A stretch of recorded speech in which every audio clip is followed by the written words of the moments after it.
Good evening, everybody. This is Clay of the Wolf Den. I've got my great players, Justin and Andrew, with me again. We're just going to jump right into it. Tonight we'll be playing L5R 4th edition. They've kind of gone from the Topaz Championship into the Crablands, becoming Emerald Magistrates, and have now are at Winter Court at Kyuden Hida. Should be interesting how they survive. We'll begin with this arc of the story as Mirror Mirror. And we begin as the just arrived. They've met at their rooms, and they're strategizing on how they're going to do this and not embarrass themselves. The Emerald Magistrates, the Emerald Champion, and their clans, and the Emperor, if that helps. So I'm going to turn it over to them as they're in their rooms. They've just finished performing their tea ceremony. They're refreshed, ready to go for the day. Evening is happening. There's a dance schedule that the women of the different clans will be dancing for the group. There's also competitions as the party gets to where they're going. If they wish, they can participate in an archery contest to talk to others as part of their investigation. But we'll begin there. Take it away, guys. So I'm playing Miramoto Void Dragon, and he's just finished this tea ceremony with Ide Kenpachi, and he's Void Dragon. He's sitting, and he's got his long hair down, hanging over his garb, and he's he feels that he's brought a burden that he's normally used to, which is a social burden with his previous actions, but it's a burden he's brought to his friend as well, and he's feeling that, and he's wondering. Although he's in warm spirit and humors right now, he fears there could be cold winds on the horizon with this winter court looming ahead.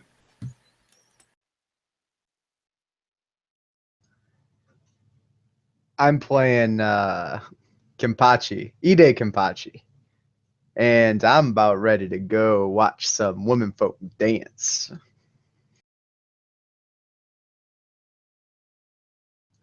And he'll say that too much as he puts down the teacup.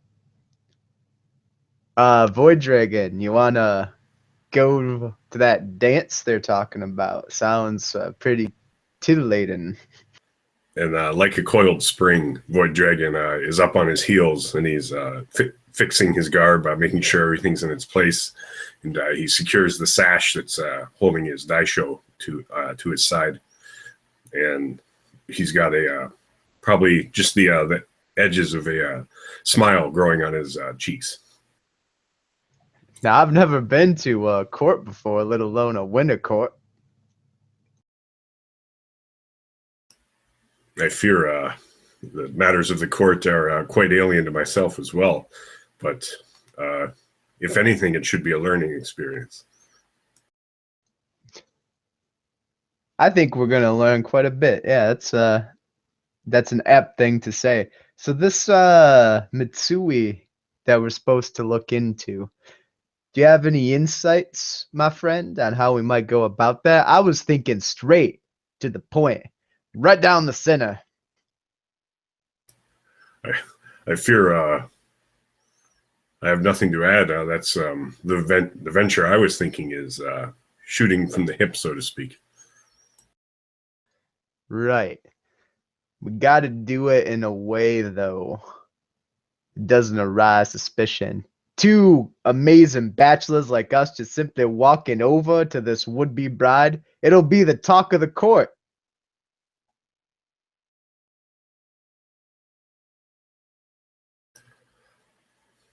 I fear I don't have the social tools with which to aid in pursuing a conversation with Mitsui in the open, as you had just mentioned. I'd probably, almost undoubtedly, do more harm than good. Well, just try to keep that sway in your hips down. His eyes will go down to the table.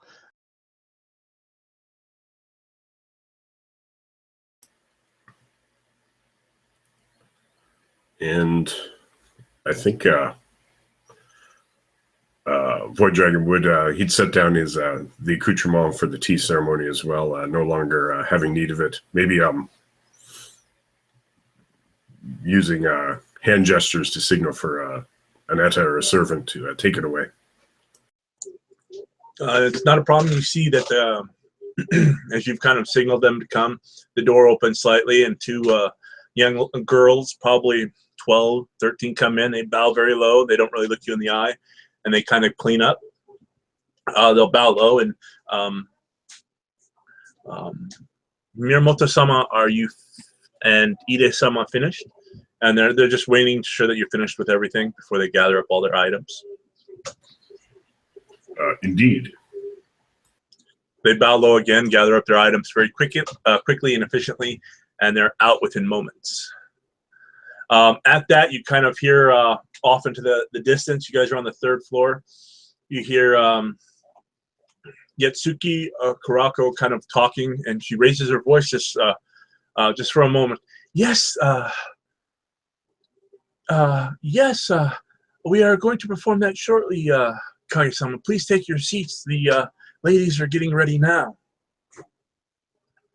Yes, yes, yes. And you notice she sounds very stressed as she's talking. So hearing that, I'll look back to Kenpachi. Did you hear that? The ladies, they reach their moment of contention. Maybe we'll be able to go feast our eyes.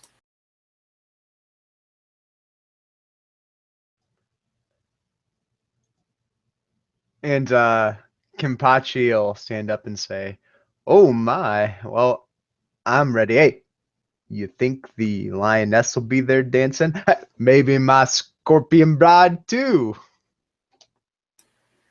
Oh, I do hope so. Not that I'm saying I'm going to marry the scorpion, but, well, we'll see. Oh, of course, of course. So it sounds like you gentlemen are going to head out of your rooms and head that way, huh? I believe so. Would we think to have would our Yojimbo probably follow us, or would they even keep a greater distance than that? For this kind of period, you can assign them. You can release them from service, i.e. you guys are handling things right now on your own, and you can let them go eat or do their own thing. Or they're actually waiting outside your guys' room for you guys to instruct them.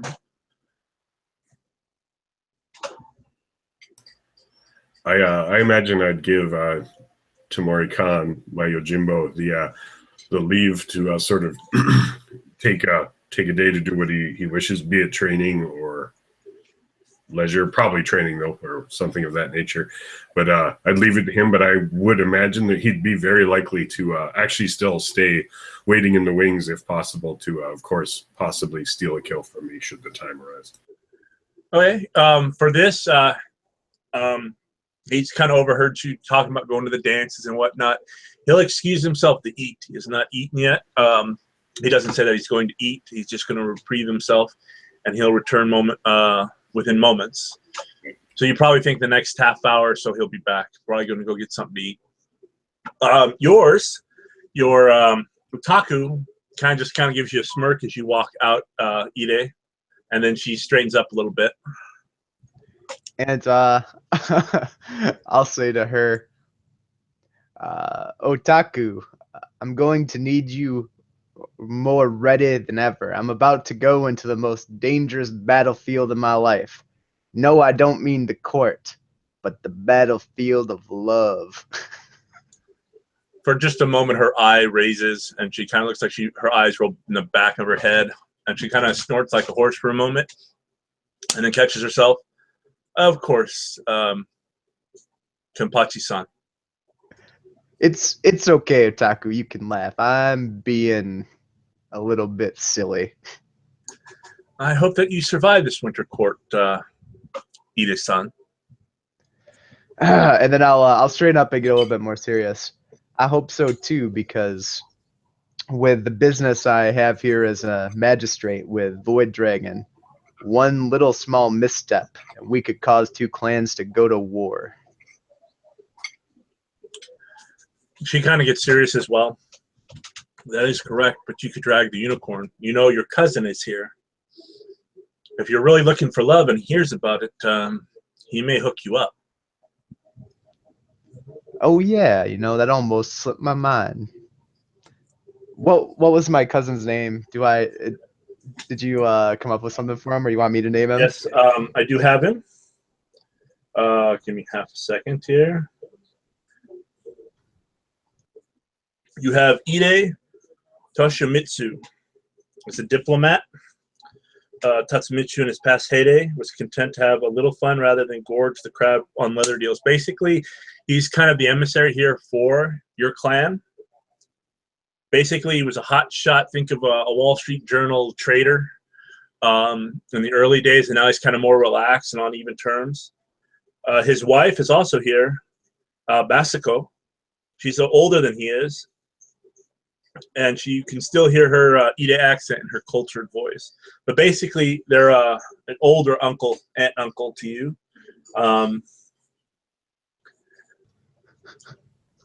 But basically, he was a swindler at first, and now he's kind of just relaxed, and he still gets a little bit of profit. He's not a scorpion, but he doesn't gouge the crab on leather and other unicorn goods.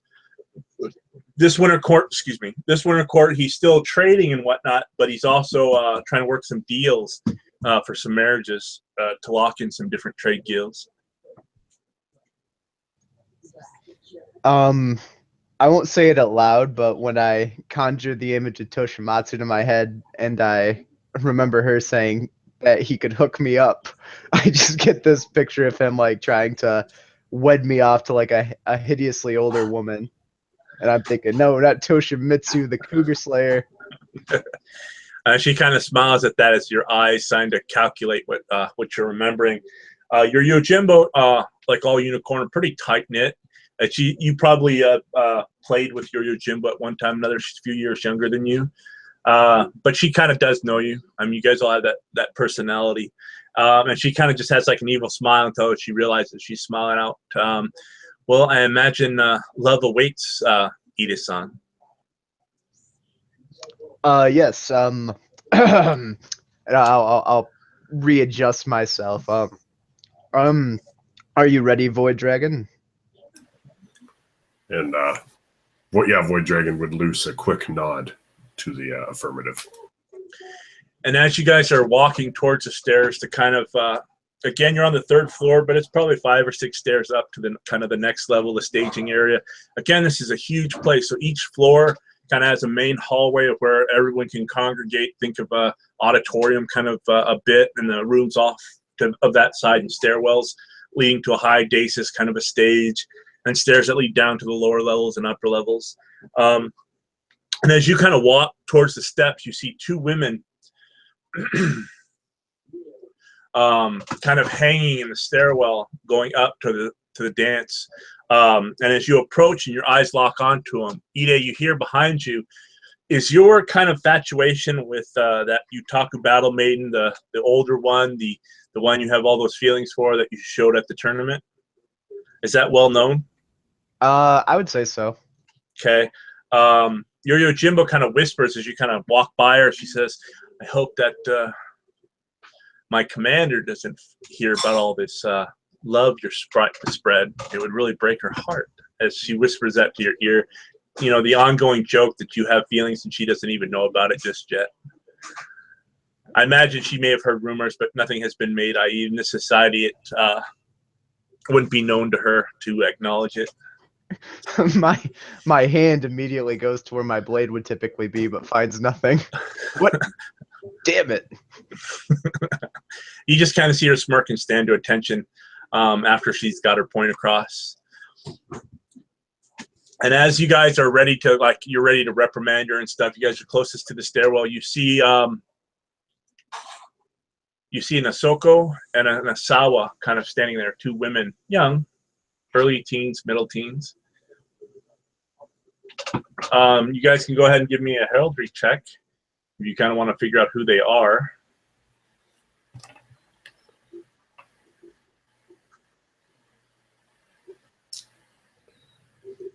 Okay. I'm down for that.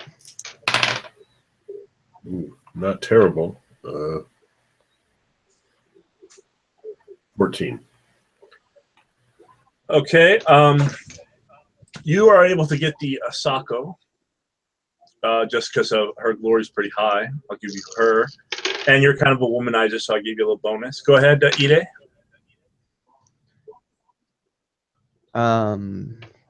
I killed that. 46. Okay, I'm going to give Justin, he gets them both, but I'll give you your first one. Asako Kuhaime is Watuharu's daughter. She's Matsune's friend. She is 16, and this is her second winter court. She's attended no formal school, but has brought herself honor with her inking and painting, her dance, and her tea ceremonies. Her dedication to her art shows great resolve, and she might have been capable of anything if properly educated. Basically, she's kind of an artist, you'd know, Miyamoto. She's quite known for her dancing, painting, and some of her courtly skills. This is her second winter court. She's 16. And then the Asawa Akako, is a 13-year-old wide-eyed girl who's never been near real bushy before, let alone 3,000 at winter court. You know that she's kind of, when she talks about samurai, she talks about him as if she's a fangirl. Another bushy. She mummers. She doesn't look people in the eyes. She's very easily distracted. And you think the most detail about her life is she's got a thing about Takashi. She's real knowledgeable about Takashi. That's your clan champion there, Miyamoto. Other than that, she's kind of a ditz. And as you guys are approaching, you hear Akako kind of talking to Akemi and saying, Kage is so romantic. Like, you know, Kikita pillow talk romantic. Can you believe he already sent her a kimono in crab colors? Oh my gosh. And as you approach, the last sentence she says, he specifically made it for her because it's all silk and gold. I mean, to think that he doesn't even have any lands, that he's a landless lord, but he is the Haruma Daimyo. Oh, and then she sees you guys and the fan comes up to cover her. And I'll say quietly to Void Dragon, what do you think? Engage? No, I would say merely let them observe the goods currently, and you'll see that, of course, Void Dragon is standing at attention with his barrel chest spread as far as he can, and he's trying to put on the show of the Great Dragon Bushi as he enters, continues moving in his garb that has mock scales just hanging about him. That's something I forgot to ask you guys. Being as you guys are at Winter Court, even the upper echelon are not wearing full plate armor. If you're not like a Yojimbo or a guard, the etiquette is you can wear your wakizashi, your kimono. You are without your slippers, i.e. you're inside a house or building, but you have your socks or leggings if you want them on. A lot of guys are walking around barefoot. Yeah. He's Void Dragon. He's wearing what he always wears when he's not in his armor. It kind of looks like armor, but it's just fabric scales all amidst his garb. Okay, and what about you, Unicorn? Is there anything we would have gotten with our topaz armor that I could wear without the actual armor, like a sash? You get your obi, your sash and stuff. You also with your armor, whatever design you wanted, like if you wanted your kimono and your under kimono, because you wear two. If you wanted it in any colors, it would probably be your family color, with probably markings of your new job as Emerald Magistrates. They'd have gifted you. They're high court, high silk, but you could get kimonos of your clan. Your mons, again, are however you want to place them, one above your heart. It's most important. It could be your clan or your school. Or it could just be clan on both sides. It's up to you on how you'd want to do your mons. Basically, that lets people know what's most important to you. Over my heart, that mon, it'll be the unicorn. But then on my back, I'll have the huge ass Bayushi Scorpion School. Yeah. I imagine the mon over my chest would be for the Miyamoto school, but then another large mon on the other side, probably it would be the only thing for the his championship. topaz marking mon or whatever, but then amidst his garb and the scales, there'd be smaller ones for Dragon Clan. Sounds good. So you guys are decked out in your fineries, and as you approach, since you are wearing that,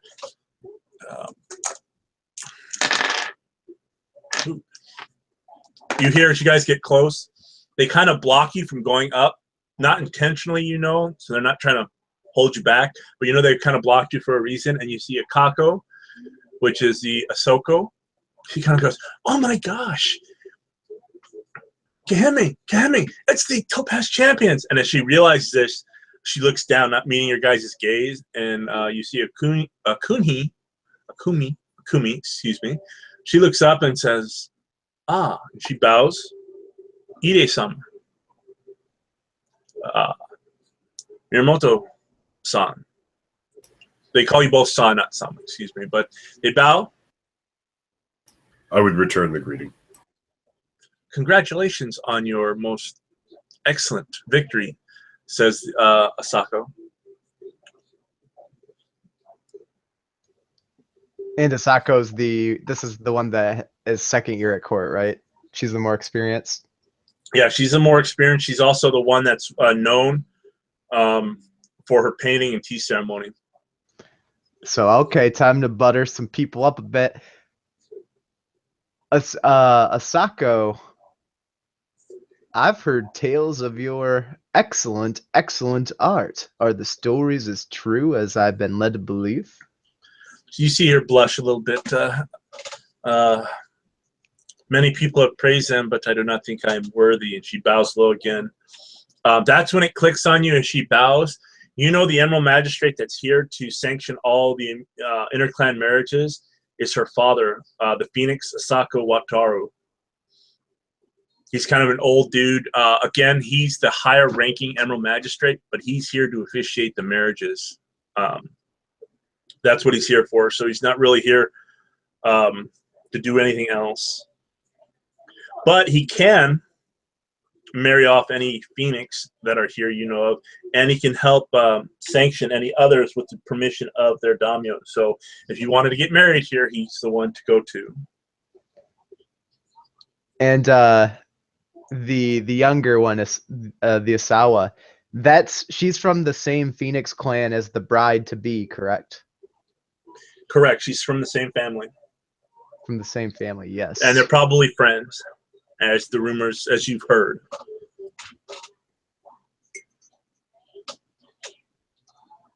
And Asawa, I've heard a little bit about you too. You're from the same family as Kage's potential bride to be. Matsuni, yes. Again, not looking at you guys. She's kind of shy, hiding behind her fan a little bit, peeking out at looking at you. Her eyes do take in Miyamoto again, and then turn back to you, Ide, and say, "Yes, she's offering her prayers. She's very devoted to her faith. Shinto. Her father started her reading the Tao when she was only 4. I don't think she's done yet. I think she's secluded at one of the shrines." And then she stops for a moment, and then she's like, she has 3 of her own samurai watching her from the crowd. Kage is such a wonderful man. That he is. And I'll turn and look at Watanabe, and I'll grit my teeth and say, "Turn on the charm." And not having many social graces, Void Dragon will stick to what he knows, and he'll flick his long black hair over his shoulder to allow a better view of his craggy and steeped cheekbones and jawline. And the wispy little goatee strands will flutter as his head shakes the hair about. As you do your Fabio impression, Akako, that's the Asawa. She kind of, she gets beet red. She's like the Valley cheerleader bit you guys are picking up. She's, "Oh, you remind me of Naburo. Yes, he's big and hunky." And she catches herself calling you hunky. "Bodyguard to Matsui. Misako." And she kind of flutters a little bit. He'll drag it out. Void Dragon. He'll as his hair comes to rest over his scaly kimono, his one of his loose offhand will go to his goatee and begin plying it and stroking it. You see that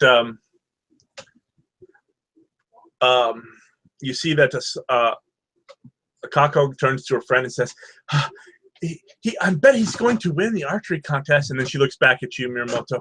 Though I think you could handle it too. He's real good bushy, and he's all hers. Can you imagine having your own bushy? She turns to her friend and giggles. Oh, I guess you could, being bushies yourselves. And she kind of looks over kind of your shoulder. Why is your Jimbo frowning like that? Why is she scolding? And Ida, you kind of notice that Yutaku, your friend, your Jimbo, is kind of giving this girl kind of the "Are you serious?" kind of impression. You don't know if she's mad or just trying to intimidate her a little bit. And then when you find out that you're looking, she snaps up a little bit and her eyes focus straight. You don't know if she wants to laugh or kind of growl. I'll say, oh, Otaku, she's one of the legendary battle maiden. Humble brag.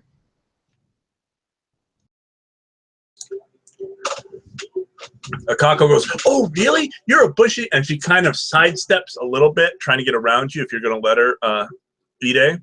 And she's kind of face to face with Otaku. And your battle maiden is just, yes, no, yes, no. And you hear, like a chicken just going off. And she's asking all these questions. Oh, you carry a sword. Oh, is it heavy? And you just hear the crinking of armor. And you kind of look down. Her hand is just gripping her wakizashi. And yes, my lord, I believe you are late. And she's trying to be honorable and rude at the same time. Excuse me. And she kind of brushes past her. It kind of backs up. Oh my goodness, are you in a hurry? You're not going to stay and watch us dance? And that's when her friend kind of kicks her underneath the foot and says, I am sorry, my lords. My friend is most excited for the dance competition. Lord Kagi is going to be in attendance. And with all the festivities, she's a little more hyper than normal. Oh, that's no problem at all. I completely understand. And Otaku does too, I'm sure. Hey, I've got a question though, if you might entertain one such as me. This dance, Isawa Mitsui, is she going to be here as well? No, like my friend said, Mitsui is off in meditation. She's going to be praying to her ancestors to bless her marriage. And, it's going to be she's cloistered in a women's only shrine on the mountainside, guarded by Akemi, Eiko, and Shiraku. And by the reference of their names, you assume that they're probably either Phoenix or they're Crab. Probably Crab, because she's going to be a Crab bride. And she's trying to pray to her entire family line from the oldest to most recent. It is a long ritual. Wow, that is impressive. Now, this Mitsui, what type of woman is Mitsui? I've never had the honor of meeting her. Devout, no doubt. Mitsui is a good friend of mine, and Eiko's here, and she's in the conversation, I guess she's 17. She doesn't say it because it's rude to say a woman's age, but she says again she's taking no formal training, but her father fears that she's inevitably going to be swallowed up in the politics of court. Her father, a Sekenja, a man of mystery and a landowner. She has older sisters too, and she's a good girl. She's devout. Though she wants to say more, she kind of holds off. She kind of trails off at that. Oh, how did Isawa and Kage meet? I never got to hear the story, but I'm sure it's rather delightful.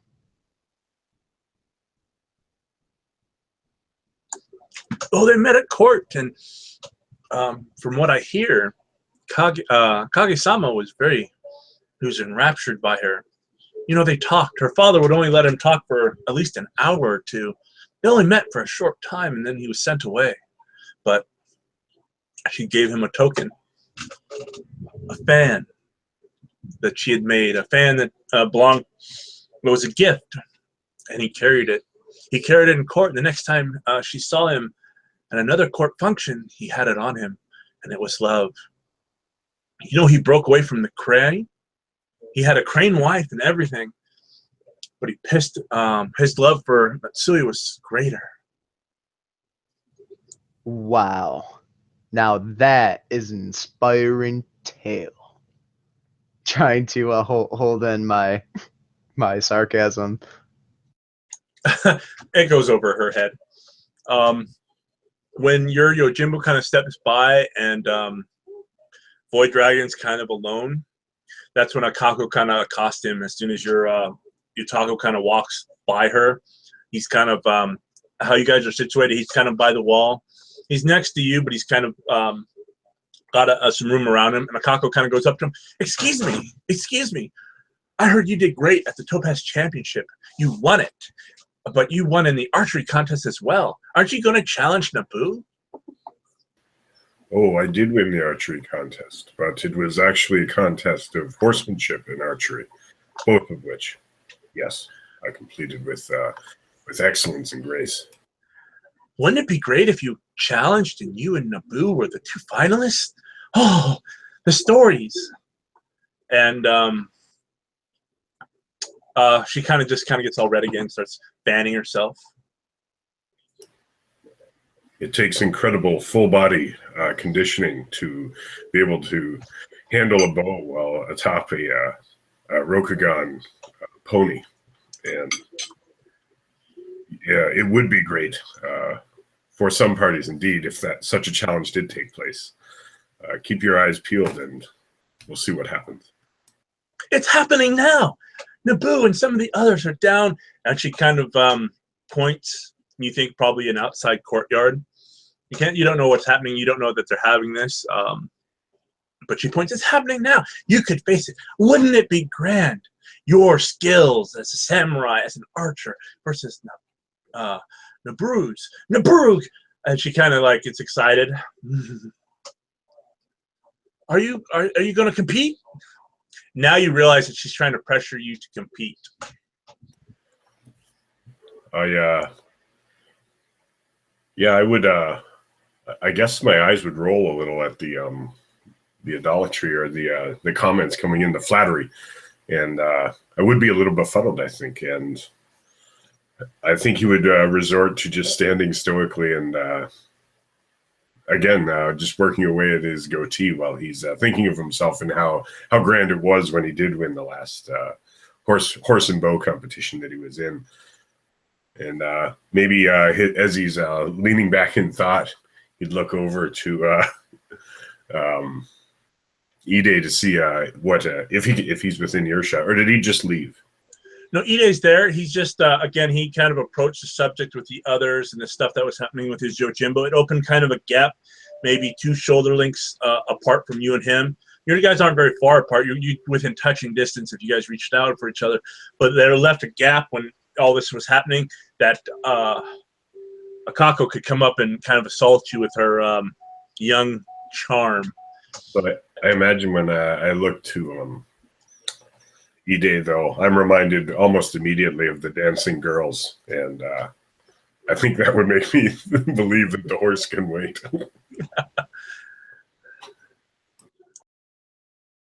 Yeah, I would. I'd be keeping a tab on you two. And when I see you look at me, I'll excuse myself from the current conversation. Yeah, Kemi says, "Oh, you're going to watch us? Oh, that's great. There are many of the women will be dancing in a few minutes, and please." She kind of points up, says, "Please join."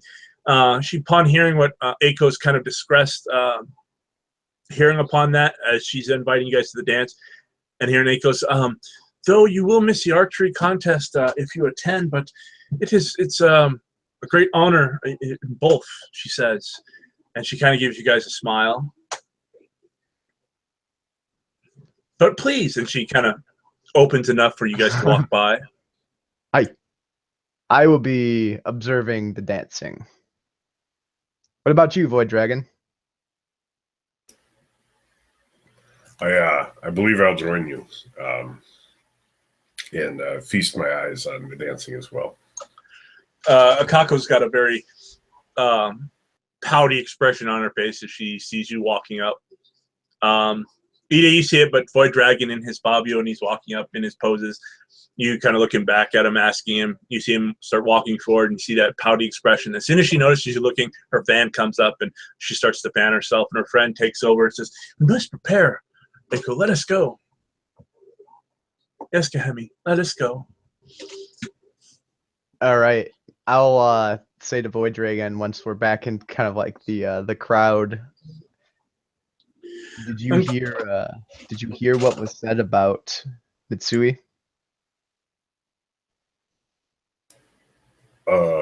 Yes, bits and pieces, and that she will be among those performing. She's actually out at an all-woman's, like a woman-only temple, cloistered, praying to her ancestors for some indescript amount of time. And if what that Sawa said is true,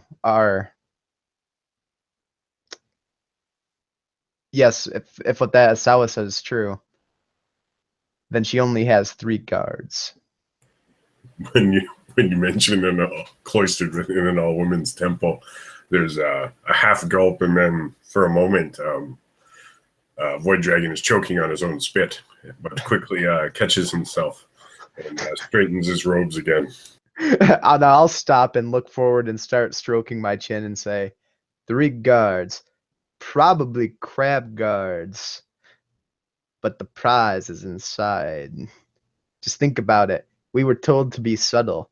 If we can somehow sneak in there and question her with nobody knowing, just us, low key, but the risk. Upon hearing that, Void Dragon, I'm going to give you an etiquette roll. I'm going to make it very low what he's offering you to do and the risks involved. Okay. Very low. Etiquette. So awareness? Yeah, I'll give it to you as awareness. Okay. It's on the spot. Let me check out something else. Ooh, not terrible. 7 and an 8, so 15. Okay, you've got it. I made it a 10. He's telling you that let us sneak in past the guards and question this woman. You know that is a very bad idea because she's going to be the daimyo's wife. She'll probably complain to Kagi, which is against what Kasada told Ide. Unless Ide didn't tell you that, then you don't know that bit. So let me tell you, very rude to do that. I'm still at the disadvantage of can't lie, and I'm absolutely going to stick with that. Not wanting to be dishonest in any way when come upon, but it is my own personal goal, player goal, to earn lechery by the end of this session and pay for it with experience, of course. So I will. I'll smile as I'm also still toying with my the wisps of my Fu Manchu goatee, and I'll say we might be hampered by my blunt honesty, but I think if there's a way, it might vindicate our will. If the means ends up being worthwhile, we might get just rewards if we do carry out your plan. Indeed. And I'll look at you slyly. You know, I think we might have been playing things a little bit too safe. Risk might not be bad. It's definitely the best defense is an offense, especially when wielding 2 blades.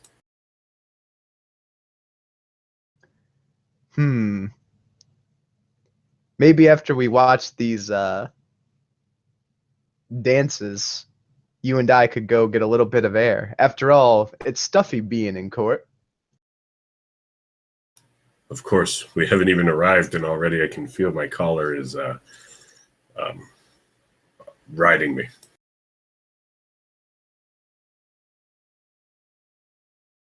And I start putting my mind to work on how I can impersonate like a maintenance man or some kind of groundskeeper. Cable guy. Being an emerald magistrate. Okay, so as you guys are making your way, you see a stage built into the grounds. You see Tammy Matt set it away with tables in front of them. Again, you'll be kneeling or sitting on your rumps. You see Etta giving out drinks and whatnot. You see a contingent of crab, and you immediately recognize Harumakage. He's surrounded by some crab. You think he's also surrounded by his future father-in-law, Yasawa. Off into the corner, you don't need to make a roll. You see a Yogo, which is a scorpion, kind of watching. You notice he's got appears to be kind of a veil that goes from his nose down, and he's got two horns as part of a cowl. Think of Merlin in Excalibur. He's got that metal plate over his head, and he's got horns coming out of it. And then the cowl or the veil kind of drops on the sides and goes to his nose. There's a little ribbon that goes to the center of the iron cap down his nose to catch the veil, so kind of you can only see his eyes. And he's got his stuff all spread out. He's got his kimono and whatnot. He's watching from the darkness, but you can see him. It's well lit. And you kind of see cloth hanging down, and you see the Yatsuki Karoko, the girl you met earlier, kind of the hostess. She comes out and says, "Greetings, everyone. Thank you, Lord Kage-sama." She bows low as you guys take your seats, and water is poured for you unless you require sake. She says, "First, Shishiro Sako will be performing the Song of the Sparrow's Flight. It is a very beautiful dance." And at that, you see a Shishiro woman come out. She's wearing, think of a red, almost see-through kimono, but she's covered up where you can't see any of the goods, but it gives the impression that you could if she moved in certain ways. And she starts to dance and flap her arms about. And again, it's kind of a strict old dance with some exoticness to it. But again, she starts to dance, and a few moments later, probably a few minutes later, she stops. She's on her knees, her head's bowed, and she gets very few people that applaud. You see Shishiro in the back, or the Yogo clap. You see one or two crab clap, and you see Nasawa, probably part of his contingent, clap. Other than that, the other 30 individuals do not clap. I'll clap. Upon kind of seeing that, is you kind of do the golf clap where they've clapped and you started. She'll look up, and behind her mask, her eyes kind of squint a little bit. And she bows her head low, still looking at you. And kind of like a puppet on a string, she easily stands up. Yatsuki comes back out, and great, that's a great dance. And next is Asako Kemi. And the girl you were speaking with earlier comes out. She's got, she's wearing the Phoenix colors. And it kind of looks like she's on fire, like with her kimono and her robes and her capes, the feathers, the different things, looks like she's on fire. And she starts to prance about, and she sticks to think of a ballerina dancing, and she's like stopping to hold certain poses. She's on her toes and everything else. And it's beautifully done, and you hear the 5 elements dance. It's beautiful, comes from Yatsuki. And at that, passing you guys by after her dance, as you see the Shishiro, and she just glances, and she's about ready to stop at your table, and she stands there and she's watching the dance with you, so she's within earshot. Again, she's a decent-looking scorpion, Shishiro scorpion. Before the dance finishes with the Asako, the Shishiro turns to you and says, Emerald Magistrates, Topaz Champions, I am Shishiro Soko. Thank you for your honor in applauding. And at that, she'll turn, she looks at the ending of the dance, and she see her face kind of scrunch up. And she goes, excuse me, I have to go crawl under a Tommy mat somewhere. Apparently I've lost. She bows low, acknowledging you guys. She doesn't allow you guys to speak, and she leaves. And the dance ends. What are you guys going to do? I'll turn to a void dragon and say, well, that wasn't quite how I imagined it. Fine enough entree, though, before we go on an expedition to the temple. And I would, of course, try to say that in a hushed tone. And as you guys are speaking, before you kind of respond, you hear drumming. Ide, you recognize the drumming.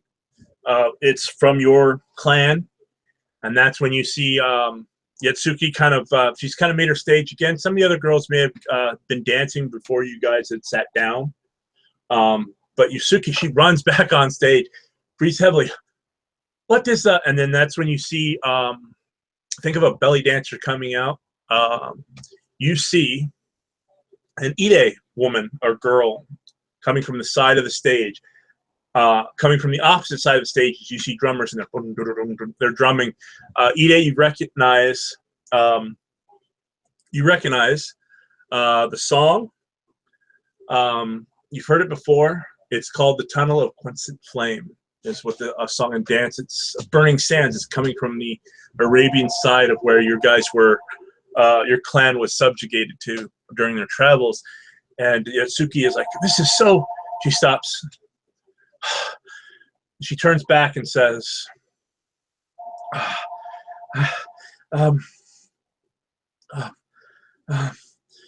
she takes a deep breath. Ide Kamoya, Toshimatsu's daughter, will be dancing for us now. Her dance will be the tunnel of Quinsent Flame. And then again, the drums have never stopped. Everything happens. And just think of a belly dancer doing some gymnastics as she starts to prance. She's got a kimono that barely covers her. She's got no, her arms are not covered. She's dressed in forest green colors. It looks like she's a dancing tornado as she spins. And veils start to pop off. Again, her arms are exposed. She's half bare as she's dancing. She's just a vortex of movement. You see everyone in the audience start to get excited, and they're more focused on paying attention. Even Kage is kind of gripping his sake and watching her with lust in his eyes. She just kind of falls again in batches, just falls. And at her last, you see the last couple of veils fall off, and she's wearing like pantaloons from the Burning Sands, silks. She's very exposed as she does this, but she's covered in where she wouldn't embarrass her family. But she's more exposed than you've ever seen. Not you, Ide, but you, you, Dragon, you've never seen this dance in your life, and it is so tantalizing. It's like a striptease that just happened before you, and you just, your eyes are locked. Yeah, my every will be to try to keep my jaw from dropping slack. And she dances for about 15 minutes. My eyes will go from her to dragon, to her to dragon, to her to dragon. I'll say, come on, man, that's my cousin. Oh, right, of course. And yeah, it is. That is your cousin. And when she flaunts, and before Yatsuki can come out, you notice that your cousin is just blushing furiously, and the crab bang on their tables, and you hear a lot of drunken crowds cheer, "I like quaint, quaint, quaint. I like quaint dance. It's a quaint dance. Oh, it's a great, ah!" And they're getting excited. Everyone's cheering. you notice that Shishiro had made it towards the end. She kind of turns back. She passed the doorway, and she comes back and looks, and her face just gets red, and she just like utter defeat on her face. And the other women that are kind of sitting down watching, they look so defeated. And you see Kagi stand up, and his friends kind of egging him on. And all he says is, white arms, red cheeks, between the hottest of fires in any empire. Again, his friends are saying, that's great, between them, the hottest of fires, his friend says, as his Haku gives there. And you notice that your cousin blushes again. Everyone's applauding. It's great. And Kagi's friends kind of yank him down, and they're laughing. Everyone's having a good time. And you see your cousin kind of blush, and she's flustered after that comment. And that's when she notices you, Unicorn. And she's points kind of at you, but just kind of, she's kind of giving you a signal you guys have done as kids that she kind of wants to, stick around. Don't go anywhere. I want to talk to you. And she rushes out, bowing as she does, gathering up some of the silks.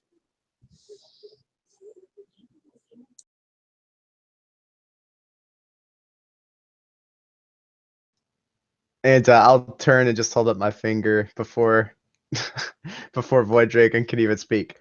Don't even think about it. And then he'll say nothing. And moments later, you see Kiyomi kind of rush out, and people start bowing again when they see her. She bows. She's still kind of in her silks, but it's as if she's back in the first part of the performance. They're covering more than what she ran out with, but she's not fully dressed. She looks like she just kind of connected them again and came out. And you see some of the crowd making amorous gestures. Hey, come sit with us, and whatnot and whatnot. And she looks over and she smiles and she waves, and she runs over and sits between you two. She smiles at you, Ide, and turns to you, Miramoto, and says, Miramoto-san, let's just. She smiles into your eyes, and she just smiles at you. Just pretend we're together. She turns to her cousin and says, shut up. Before he makes anything. Not wanting to offend anybody, I'll open my guard and lay back a little. She doesn't touch you or anything, but she kind of snuggles like a cat getting ready to snuggle, but she's not touching you, but she's giving the appearance that she's with you. And then she's facing her cousin, Ide. And she smiles at you. Thank you, Miramoto. May I call you Void Dragon, son? And she smiles up at you, her eyes batting. And sure, Ide, she's looking at you at the corner of her eye to see any expressions, or you're going to do something. I will look to Ide as well and ask, may she? Ide will just narrow his eyes. Proceed. And she puts her hand kind of on the table right in front of you, Void Dragon, and it's right above where your thigh would be. She could just drop it from the table and be on your thigh. And she's looking at her cousin and saying, thank you for clapping. It was one of a great performance. Pigs men can be. I'm so glad that Matsuni wasn't here. She'd have hated me. Would have shamed me to have her see Kagi say what he said. This was a little bit strange, I must admit. She turns upon hearing that and says, cousin, I've heard and seen and heard, and she raised her voice a little bit, about you and my brothers and our other cousins going down and watching the girls dance. A little more risque than that one. And she gives you that scolding tone. Yeah, but I do that for the artistry. As do I, she snaps. And people kind of stop. Some of the drunk crowd snap, and they look to make sure she's okay. And then blurry-eyed kind of look at you, and they kind of give you a shit look. And then she kind of leans a little bit. She's not touching you, Void Dragon, but she leans in to make sure it gives the impression that you're together. But you do see Akako kind of in the background kind of look, And she storms off. Yes, for the artistry. So what are you here for, gentlemen? Is it official or pleasure? Well, for the artistry. And I'll look at Void Dragon. Indeed, that is why we've attended this gathering, for the artistry.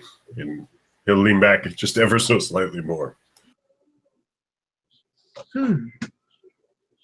For the artistry, that's all you've come up here is to watch the dance? You have no imperial business or anything else? Are you getting married, cousin? I didn't know. Well, that would depend on the quality of the suitors. There are many good candidates. I hear, and she turns to Void Dragon, that your mother is in talks about you, Void Dragon. I may have to put my name in that list. I may have to talk to my father. You know, he is a honorable businessman. And she kind of looks, batting her eyes up at you. Oh, of course you. I feel often like my family's using me like some sort of bargaining chip, but it bothers me not. In any way that I can serve them, it pleases me. And of course, there is official business to why we are here in Kyuden, here in this keep. But even myself, I must confess, a lot of it goes over my head. I have not the social graces to easily traverse this terrain.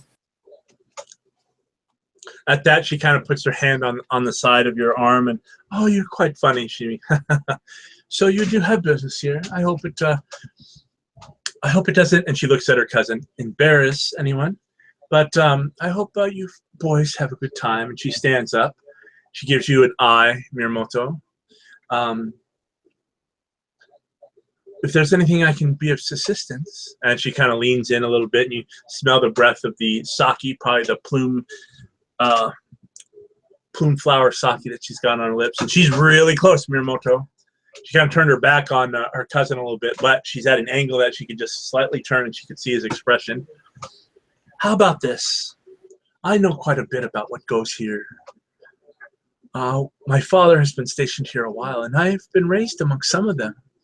How about you ditch, and she whispers low, my little cousin, and let us talk about court? And she kind of smiles at you.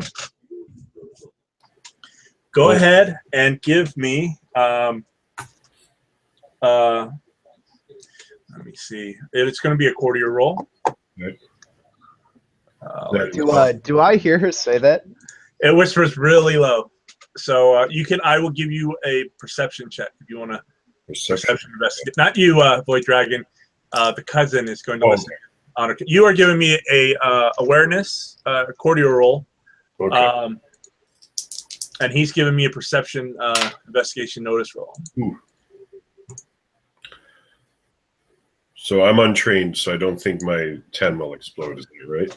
Yeah, because it's a skill check and not a raw check, so yeah. Okay, 12. Okay, you don't know any of this, but you kind of want to go to her room. She's kind of, and she's kind of hinted, again, a very open hint of what it is, but she's willing to share information on your investigation, though she doesn't know about your investigation. Your investigation check, you hear it whispered slightly. You hear everything, but you notice that she covered up. Please come to my room, and I can give you more information, but you catch it, Ide. You know you're not supposed to, but you caught it. What? How does? Oh, sorry. Go ahead. No, you go ahead.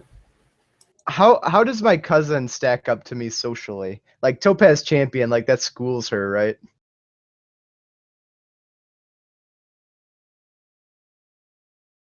You have you have a station that's higher than hers. She's kind of more known right now, and with what you two have done in the Topaz Championship, put you on an even level for glory. But your station is slightly higher. I'm going to say across the table, You were being incredibly rude, cousin. At that, like a cat caught with the mouse, she turns, and her silks with the perfume and everything kind of hits you in the face, not unpleasantly, Void Dragon, but she turns, and you're kind of covered in kind of the perfume she probably has sprayed herself again with. She turns to face her cousin, kind of like a mare facing the stallion or an enemy. And she says, but I do not, Emerald Magistrate. And she kind of bows a little bit. Again, she's being quiet enough and nobody's really paying attention, but she's starting, in your history with her is you're like a challenge, and you kind of, she's made claim of your friend with his attention, and you're kind of butting in. So she's like ready to face you. She says, I'm just willing to help with whatever duties he has for the Emperor, for the Empire, and for the clans. I would do anything as, and she kind of, Jessica Rabbit's put her shoulder one side, she looks down at you, and I wouldn't do anything dangerous, uncouth. Oh, well, I'm glad to hear that, because while you might not respect me, you will respect my station as an Emerald Magistrate. And she kind of pouts a little bit at you and says, yes, Ida-sama. And she kind of doesn't prostrate herself, but she kind of flourishes out. You notice that her silks and everything go to a poof as they flare out a little bit. Again, Void Dragon, you kind of get hit in the face. It's not unpleasant, though. It's really nice. And she kind of bumps into a little bit into you, so you get a little feel of leg and whatnot on your leg. And again, her powers are working. You think you need to go and question her about what she knows. A little ankle action. And she turns and bows. If I am dismissed, Emerald, she's about to say something else. Magistrate, Ida Kampachi-san, I must retire to refresh myself. And now she kind of makes a performance. And everybody's attention kind of comes. Even Kage is looking over here. Well, sure. We're done here. Hey, don't forget to take Void Dragon with you. I'll meet up with you later, Void Dragon. Oh, Void Dragon. As he says that, and you do feel like she slapped her leg back, and instead of like a nice caress of her calf on you, on her thigh upon your thigh, it's kind of a hit. Almost like a doji move or something. She just hits you hard as she kind of like she's gonna like jump at him. She tops, looks at her audience, bows low, and she just like the wind kind of just pleasantly goes out. Void Dragon, upon hearing that and what your friend just said, a lot of the men in the room are looking very evilly at you. Some of them are very drunk, and others are sober enough where they didn't get the encounter, probably didn't hear everything that was said, but they heard your name and her meeting with you. You see the yogi in the back, or the yoga. The scorpion in the back is kind of staring at you intently. She said, let me freshen up. So in about a half hour, or so, whenever she'll kind of send for you. She's got to freshen up. So I'm sure my eyes would follow her like across the room as she left, and I'd see this peripheral of all these eyes on us. But I'd still lean in close to Ide, and I'd say, with no disrespect, are you sure she's a unicorn cousin of yours and not even more scorpion than yourself? I feel so utterly used right now. That'll happen with anybody in the Ide family. Don't worry about it. She means well, obviously. She's a little bit underhanded. Hopefully that exchange I had with her didn't turn you off. I mean, she is a fine woman, I guess. Void Dragon, she probably shares the same blessings that Ide has. She's probably got Benton's blessing. She's very cat-like and whatnot. And you know that she's expecting you.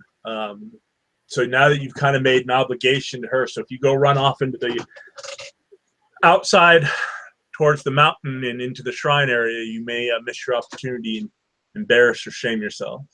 Well, certainly I'll, in the half hour or so before I'm called upon, I'll further I'll give further advantage by imbibing several drafts of sake. But then, yeah, I'll answer when called upon. So yeah, I'll tell Void Dragon then. All right. So if you're gonna go meet with my cousin, she probably does have good information. That is safe to assume. I can still go peek around a little bit though while you're doing that. I won't be as bold as perhaps I had intended, but I have my ways.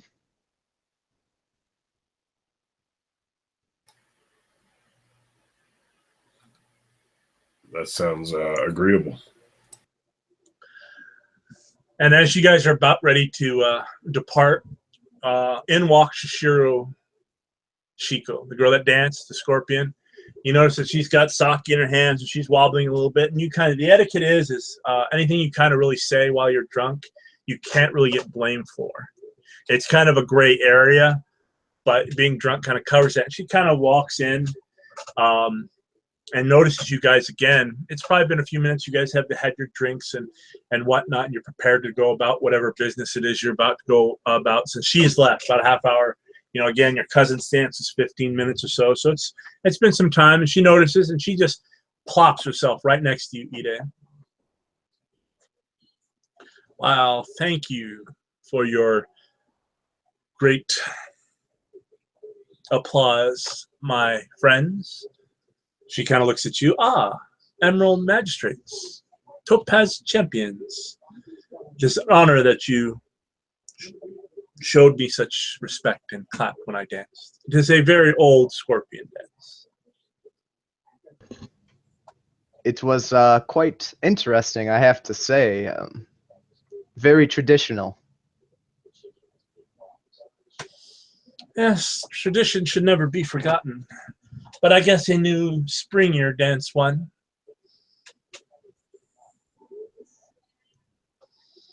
Well, it was flashy, but I think I preferred your dance. I say that even though I'm a unicorn. She kind of smiles and she looks at you.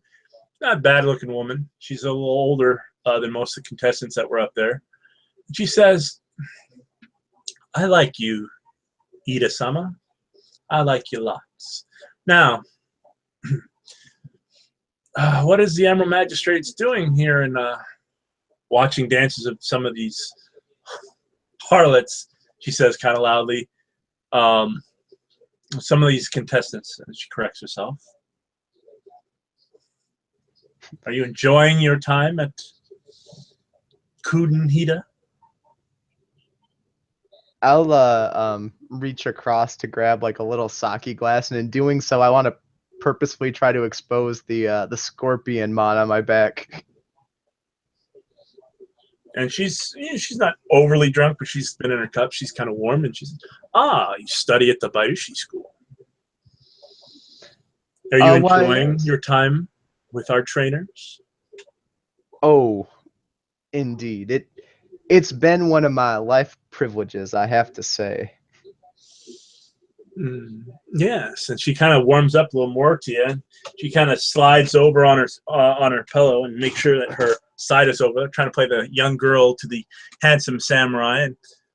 And at that, she kind of looks around the crowd, and then you notice that she's facing where the yoga was, and she's like, damn Shigeru. Anyway, she turns. Are you married, Ida-sama? Nope, I'm not. She kind of looks you up and down, and she smiles, and doesn't have a fan, but you notice that the silken mask that she wears kind of droops a little bit, so you can see chin, part of her cheekbone. So you never told me, gentlemen, as she looks at Void Dragon, what you're doing here. What is the assignment that you're on for our beloved empire?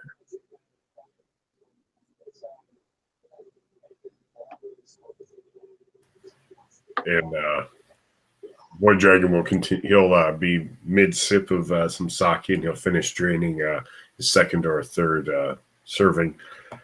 And, well, we are as Emerald Magistrates, conducting the Emperor's will, but this is it's not the sort of thing I'd want to bring up in such a venue.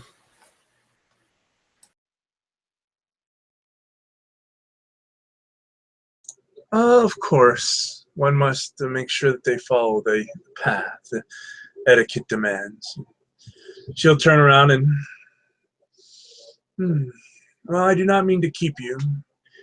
I just wanted to introduce myself again. And, Shigeru. And she kind of nods towards the corner where you saw the Yogo at. He's a creepy old fuck, and I didn't want him, bothering me. So that's him and Matsuya. It's gonna be funny if her and the old bastard actually had a flaying Kage shit a brick. And she kind of slurs a little bit and kind of stands up. Ooh, did I spill any secrets? She giggles a little bit in her cups, and her hand touches your shoulder, Ide. And you know, when you look up at her, she's got a sober expression, and she smiles at you and says, "A friend I am to you, Ide-sama. Minamoto-sama. May you find what you're looking for." And she sautés away, her hips swinging. But you can talk to her before you leave. She leaves if you wish.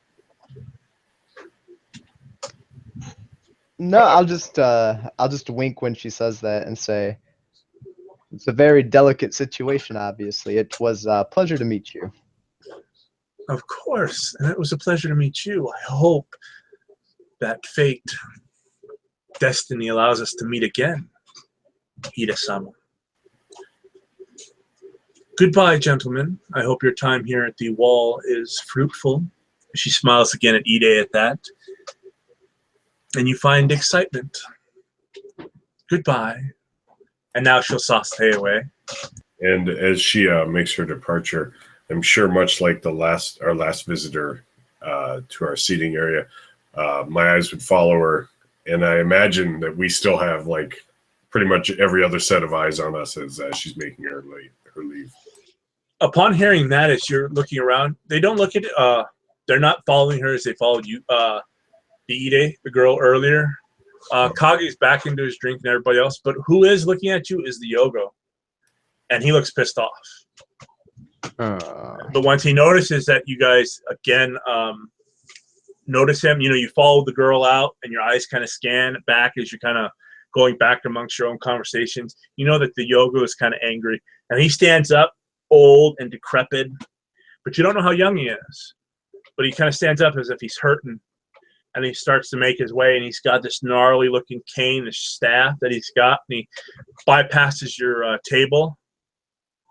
And you hear, "Pretty, pretty." And he kind of looks at the, bypasses you guys as he says so. And you smell, as he walks by, the smell. At first, you were filled with the blossoms of the Ida girl, and then the sweet, succulent smells of the Shishiro. But as soon as he walks in, just think of ash. You smell iron.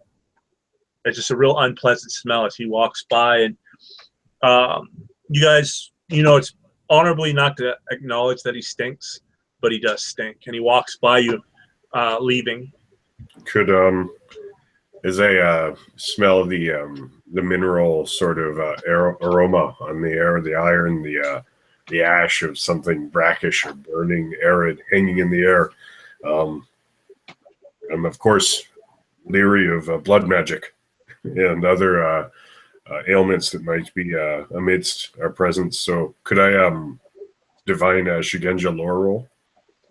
As I'm trying to place some sort of logic on top of that smell without drawing attention to it verbally. You can. It's going to be kind of high because of what it is, but go ahead. All right. I got a 3 keep 2 if it's intelligence Shugenja. So here goes. 7 and 8, so 15. Not too good. I'll give you a little bit.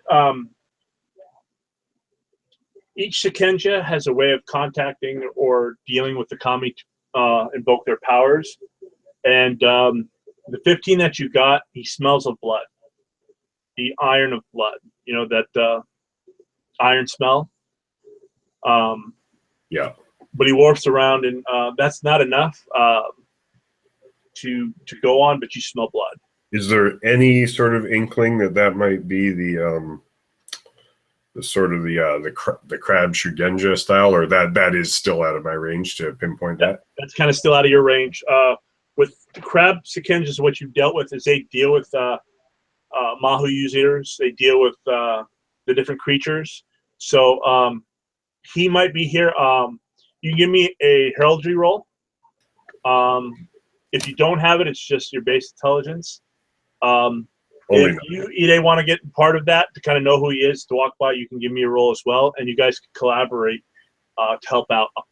If Ide gets it on who he is, that'll give you a boost to your roll. You can roll now; it'll just give you a boost to your total. It's heraldry. It'll be heraldry to who he is. Yeah.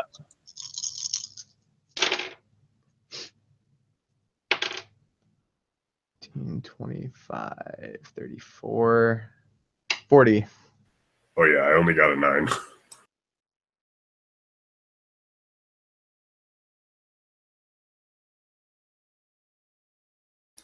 Oh, you might be muted, Clay. Hi, muted myself. Okay, I'll give you guys. You don't make it, but I'll give you some information that you know. We'll go to Justin first. You know that the Kuni do a lot of experiments. It's not well known and whatnot, but they do experiment with Shadowlands creatures. The Kuni do, the Kuni witch hunters, you know, for weaknesses and whatnot. And he's kind of showing some of those traits that you've heard about from other Sekenjas of the dragon. You can't really lock on to it. Ide, with your heraldry roll, he is Yogo Shigeru. You know that the crab that you've been down here and you've heard, they don't honor him. He doesn't have a san or a sam or anything else. He's just Shigeru. They think of him as a maggot, a bug. And he looks weak, right? Like physically? He looks weak. He looks weak, as if it hurts. Like he's got arthritis. He's got bunions. He's got all kinds of illness, and he looks weak. And he's kind of walking by. And you know that he's Yogo Shigeru, and he's down here because he's assisting a Kuni on their investigations. They're working together, and the Kuni's name is Kuni Tierra. If you want to know more of what he does, you'd have to go speak with him and find out where he's kind of at and where the Kuni is. But you know that he came here to learn more about the Kuni and how they're dealing with the Shadowlands creatures. You won't even know with your role. You also think, just kind of flashing back to your training with the Scorpion, that he might be here spying. You just can't lock that in, but it's a possibility that he could be spying, gathering information. Now, the other Scorpion show, Shiro, she had said, or she had implied that there might be something between him and Mitsui. Correct.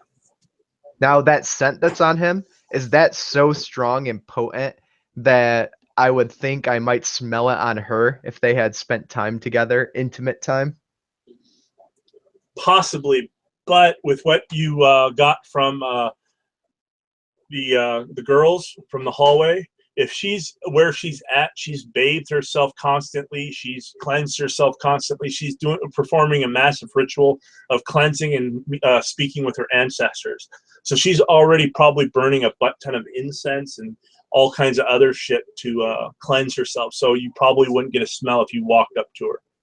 As I picture this like unholy coitus in my head, I'm thinking that better have been a fucking lot of incense.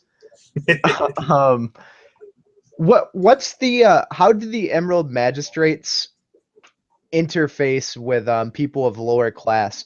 Would it be out of the ordinary for me to hire them to do basic things? No, it wouldn't be, and you probably have been given some Edda to not follow you, but kind of be around. You could call any Edda and have them do shit for you, because you are one samurai, so you're already above their station, and two, you're Emerald Magistrates. You could get others to help you out. I mean, your questioning of these folks, you're doing it quietly, and basically you could go up and say, hey, I need to know about this girl. Kasada wanted to make sure you kept it as low-key as possible, i.e. don't go up to Kage and say, hey, what's your shit with her? Why are you in love with her? That kind of stuff. But you could question some of the people here, and you're learning that some of these people know her. They're either friends with her. Your cousin is a longtime friend of hers. Apparently, the Shigeru has some kind of connection, or so the Shishiro says. You notice that the other thing with the rolls that you made, I'll give you some more information, is you know that Keiko thinks that her and her Yojimbo have got something going on, i.e. she gets a Yojimbo to herself. So there's a lot of openings and leads that you could follow. And you have all rights to question anybody you want, or give Ide a Hemin task. Hemin, they're another lesser class of folk that you give them tasks. And they'll do it. They're not going to dishonor you. You cut them down if you want to. What would I think about giving one of them the order of following the Yogo in public places just discreetly to see where he goes? Yeah, you could. You could ask him to go follow Yogo, or you could just ask around. You could ask the guards, hey, where's Yogo? Where'd he go? You could do that as well, and they'd be honor bound to tell you. Now, with the guards, though, would they possibly have a communication with the Kage? With Kage? It's possible. He has his own kind of contingent, his own Yojimbo and his own guards, as does Kasada and everybody else. But if you went up to like one of the castle guards, he belongs to Kasada. So unless he was asked, it's impolite to say, hey, you know, the magistrates are asking questions about you. That's rude. So he wouldn't do that unless he was questioned by Kasada or Kairu. His number 2 comes up and says, you tell me everything the magistrates have done. He has to do that, but he's not going to fork over information because it could possibly embarrass you, which would then give you right to go in and say, hey, motherfucker, I'm going to cut you down. We're going to duel it out because you're fucking calling me names and you're saying I'm doing this. So he's just going to keep his shit shut unless asked. Right. Okay, Yeah. that basically answers it then. I don't know if Justin's back yet, but I'm basically going to tell Void Dragon that I have some questions I need to ask around with some of the local crab guards. Very well. Maybe it's time I should see what your cousin has in store for me. Now, be very careful, Void Dragon. I know she's a pretty face, but well, you know how they say I have a silver tongue? All the E-Days do. Be careful is all I'm saying. I am an open book. Oh boy. It just goes up to my forehead. Enjoy. Okay. And yeah, I'll stand up and put on the show again, just in case there's a young lass with loose eyes as I make my exit. Okay. With you guys kind of separating, you going to meet her at the unicorn guest quarters. You know, she did tell you where her room is, and she says give her about a half hour, and it's about that time. You could mosey about a little bit, maybe refresh yourself or whatnot, and it'll be about time to go. And you, Ide, you're going to go talk to some guards. Yeah, do I by chance know where Mitsui's been staying in the castle? She's been staying with her father. I imagine you guys have asked, and different questions may have come about, but right now, while she's been in castle, she's been staying with the Phoenix contingent with her father and her family. So she goes there, and then she does go other places with her Yojimbo and different things. Talk to different people she's been, she can talk to, but normally she sleeps with her family. Okay.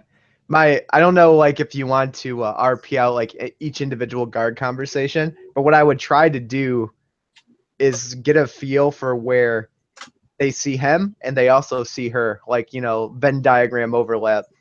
Okay. Let's take a quick bio break, and then we will start with Ide first, and then we will start. We'll then take over from Matsumoto going to see his soon-to-be bride, or at least a girlfriend. Sounds It's good. about 2 or 3 minutes, guys. Sounds good. Cool.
Okay, I'm back. To any of our listeners or future watchers, you gentlemen are in their investigation of Matsui, and they've decided to kind of split up a little bit.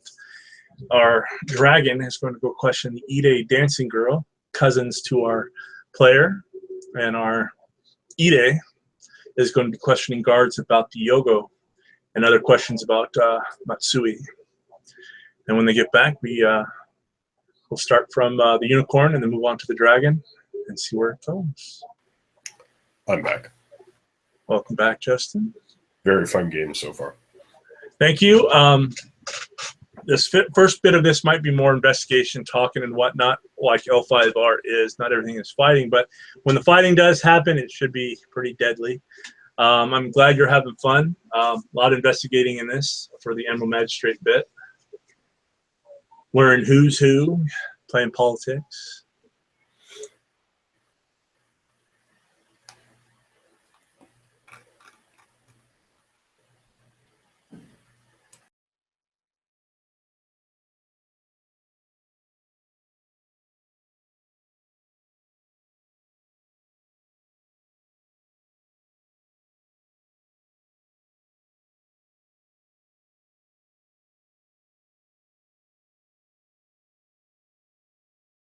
While we're waiting, any questions?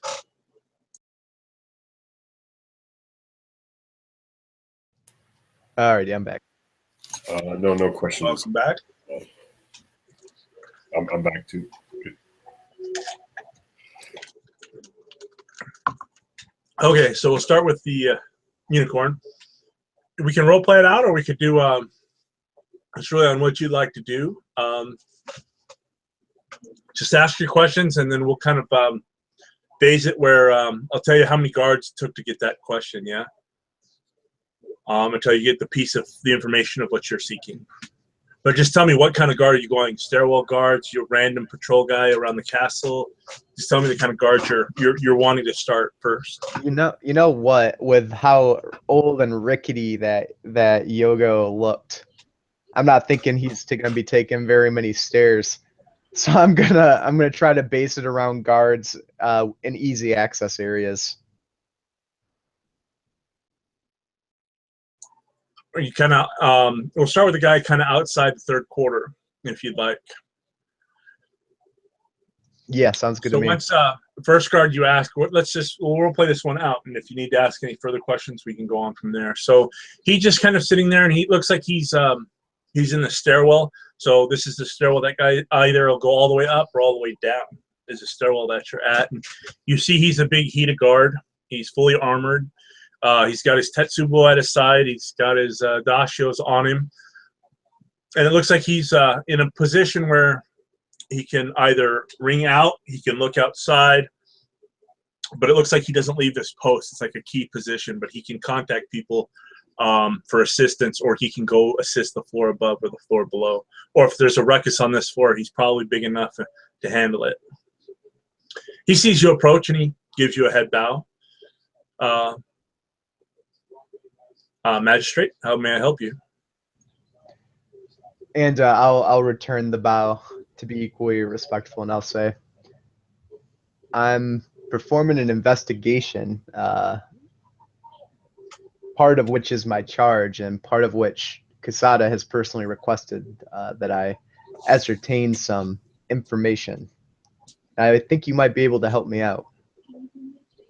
Karu had said that you may be asking us questions. Please, if I may help you, I will do so. I become acquainted with a gentleman. His name is Yogo Shigeru. Shigeru. What of the worm? And then he looks at you, and he notices the respect, and he, what of the gentleman? No, I just smile. The way you put it, that was quite fine. I'm curious if you've seen Yogo passing by here often. He just went downstairs, probably to return to Kunitara. The two of them And- are working on things. And Kunitara, where is that a he or a she? It is a, you know, the name is a gentleman. Where would this Kunitara be staying?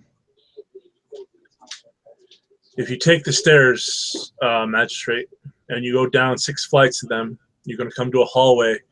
Just ask the guard on the bottom that you are going to the, and he kind of looks for the right word, and Cooney said it was his laboratory, his hall of learning. Anyway, it's in the sub-basement below the castle. Mm. But if you take the stairs down, and once you go as far as you can, go down the hallway and speak to the guard. He will open access for you. Excellent. Good to know. There was one other thing. Yes? Isawa Mitsui. Have you ever seen Yogo and her speak? He kind of, you see his jaws tighten a little bit and says, the worm, I mean, the gentleman is a lech. Does not matter what your sex is. He's going to try to get under your skin and cause you problems. Let us just say he tried that with Matsui a few times. I do not know if she was being polite when speaking with him, but I will not spread rumor. There have been talks amongst the two, but I do not know what they were of. And these talks, they occurred here? Within the castle, yes. Any particular place where they tend to meet in passing? The gentleman, again, it looks like he's latched onto that word to call Yogo. I had heard asked her to go to the basement and show his experiments of what Cooney and him are doing. I believe she did go down there once in the presence of Cooney, but fled quite quickly. You may not like what you find down there, he says upon saying that. Oh, and I'll lean in a little bit close. Have you been down there?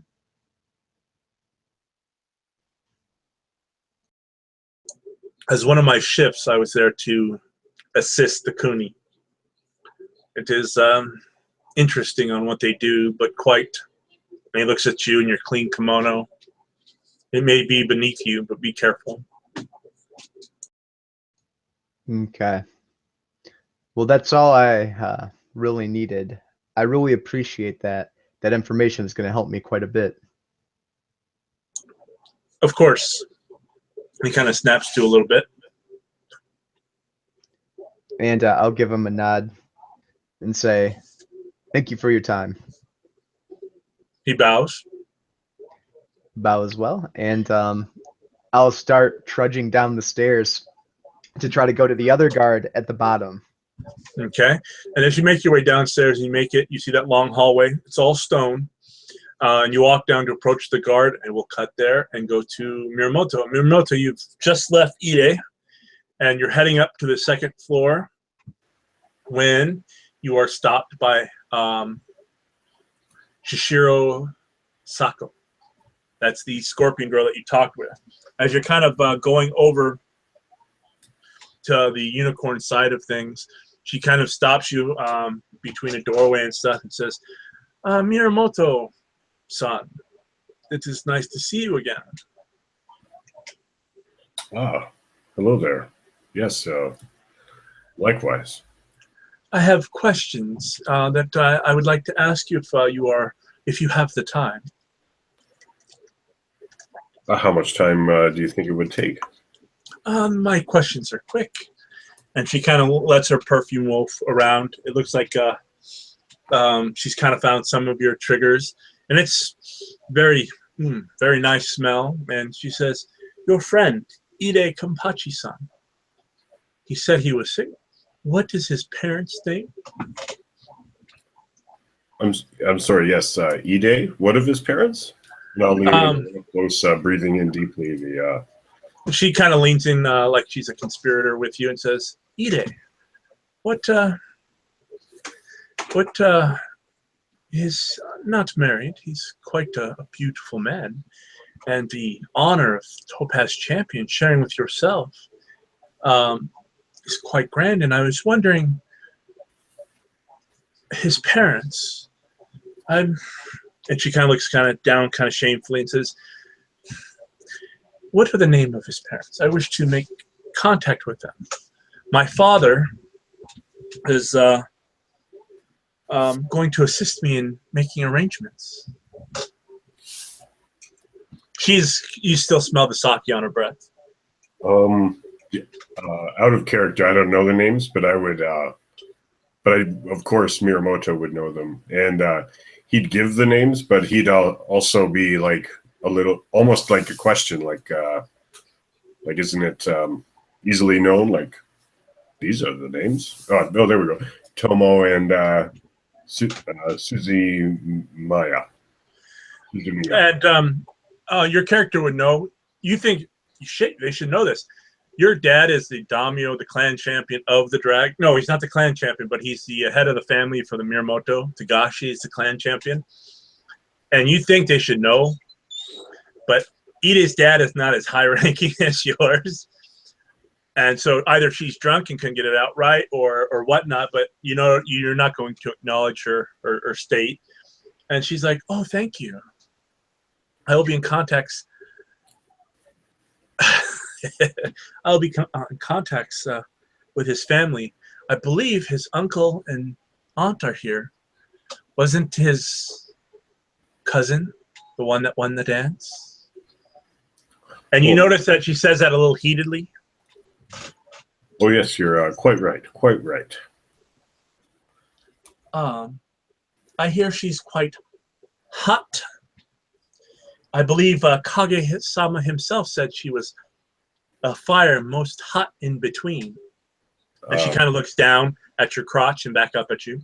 Yeah, when her eyes go back up, she'd see that Void Dragon, he stuck a finger into the collar of his garb, his robes, and yeah, he's pulling it as he's feeling the heat. But he would just be nodding in agreement. And you notice Ide kind of get a look in his eye and different things when he's like on the hunt and he's got some information and he's, really excited about it. You see in her face that kind of almost similar look as you're kind of pulling out your collar and stuff. I hope, and she kind of looks behind her towards the unicorn guest quarters. I hope you have honorable intentions, young samurai. And then she walks by you, her hand lingering on your shoulder. She walks by, her perfume flashing before you. And that's when you realize she does not smell of any sake. And you hear the ha ha ha bell laughter as she walks by you. But even realizing there's no smell of sake, Void Dragon would be pleased that he'd a little bit of a sigh of relief as she leaves because he was about to answer about the honorable intentions. And so you're left away, and you've got a few rooms, a few hallways to get by before you get to her quarters. If you're on to continue. Yeah, he'd continue to make his way there, not in a hurry. And okay, you notice that nobody is in the area. You see her door, her swinging the paper wooden door down the way, and you're making it. It's got her family mon. And it's got her name blazoned across it. And you make your way, and there's no one around. And are you going to knock? How are you going to address yourself? Yeah, I don't know what the typical would be, but yeah, I'll give a knock and I'll say Miyamoto Void Dragon calling with a sort of almost a cop knock. Okay, you pretty loudly bang on the door. You see the Sinjo screen kind of waver a little bit for the power of your knock. How much did you drink water or sake? And how much did you drink? He's definitely drunk. I don't think he'd be waving back and forth as he walked here, but he drank 2 Okay. I'll just give you everything you need to do takes a raise. So take 5 more. So if I give you a TN of 15, it'll be a 20. You're just a little off your game a little bit, but you're not super duper 3 sheets to the win. You're just suffering 1 raise. But as you knock, nobody answers. And you notice that the door kind of opens a little bit by the power of your knock. Go ahead and give me a perception test, please. Okay. If you have investigation, that'd be part of it, or just your raw check. 9, 11. 11? Oh, yeah. Go ahead. You don't hear anything. You don't kind of see anything, but the door opens probably a good couple of inches. Yeah, if I'm pretty sure this is her chambers, I'll go ahead and I'll open it all the way and try and get a good look in there. Okay, as you open it all the way, I need from you a raw stamina check. Excellent. It does explode. I got 3 for stamina, 3 2 1s in there. 9 to 11. 3 keep 3. Okay, you got 11. As you open the door, first thing that assails you is flies. There are many, many flies. You know you're in winter, almost at the dead of winter, and there are flies in this room. As you look in, you see an eviscerated body on the ground. A woman laying there, her legs spewed apart, her throat has been slit, and just behind her, a pair of legs, just legs, beautifully mocha brown legs are just behind her, nothing else. Further along, a few feet away, you see a pair of shoulders. You also see that familiar looking black hair that you've smelled earlier. You see the face on that black hair. You notice that it has been cut away. Even the eyelids have been cut away by a sharp instrument. But the eyes remain untouched. The eyes of a female dressed in a unicorn's kimono staring at you. And that's when you, being as you're trained, I'm going to give you the chance to leap forward and kind of shut the door behind you if you so choose. That way you don't embarrass yourself with throwing up in her doorway, or you can just throw up in her doorway in the door. It's up to you. I don't think he would have the presence of mind. I think he would just upchuck his overwhelming him, and I think even though he's been tried in battle, young Miyamoto, I think this is sort of the most gruesome act of bodily division that he's seen yet. So yeah, I think it hit him pretty hard as he upchucks, and I'm sure some of the sake-laden puke sticks to the strands of his waspy goatee. Okay, and as you kind of just upchuck, nobody seems to notice, and we'll cut there. You've made it, Ide, to the other guard. He stands at attention as you approach, and he waits for you to give him any orders or talk to him first. He just stands at attention. I'll give him a slight bow and say, "Have you seen Yogo pass by this way?" Without saying anything, he opens a door, an actual door. He opens it, unlatches it. There's this huge, hand latch. He builds into the door. It's huge. And there's 2 of them, one on top, one on the side. He unlatches them, opens the door inward. It's a huge wooden iron door. And as soon as he opens it, you hear screams coming from the inside. You hear, the guard just looks at you straightly and then stands at attention, gesturing you inside. I audibly gulp. The guard ignores your insecurities and honors you by not saying anything or pointing it out. And he just stands at attention. That's when you're echoing further inside. I'll just look at the guard and I'll say, "He went in there?" And I'll point to the open door. All the guard does is he nods. You're, that's when the guard kind of just rolls his shoulders a little bit, stands at attention, and beckons you inside.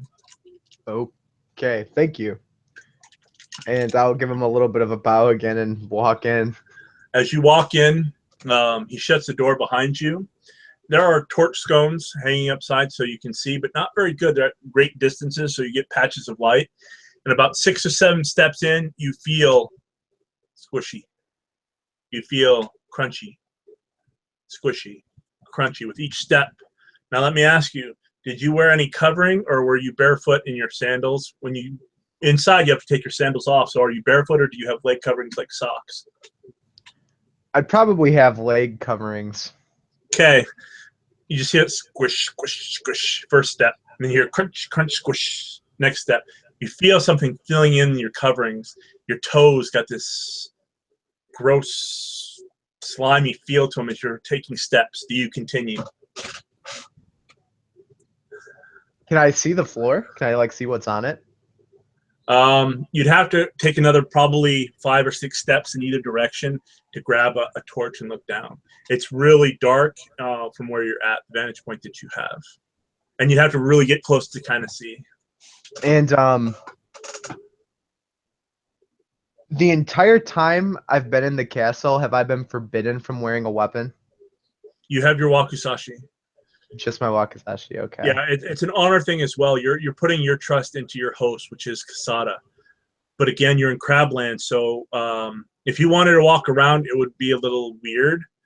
Again, you couldn't have it in his presence at all, unless like he came down to a group area.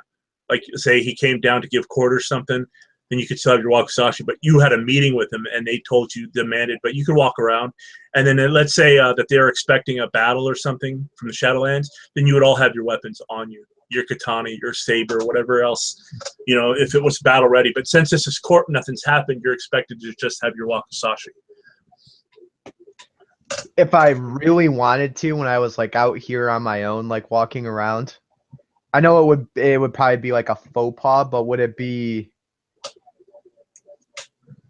like would they try to disarm me? I guess is my question. Disarm you where, down here, or during the dancing and stuff? Like down here, like when I'm out on my own.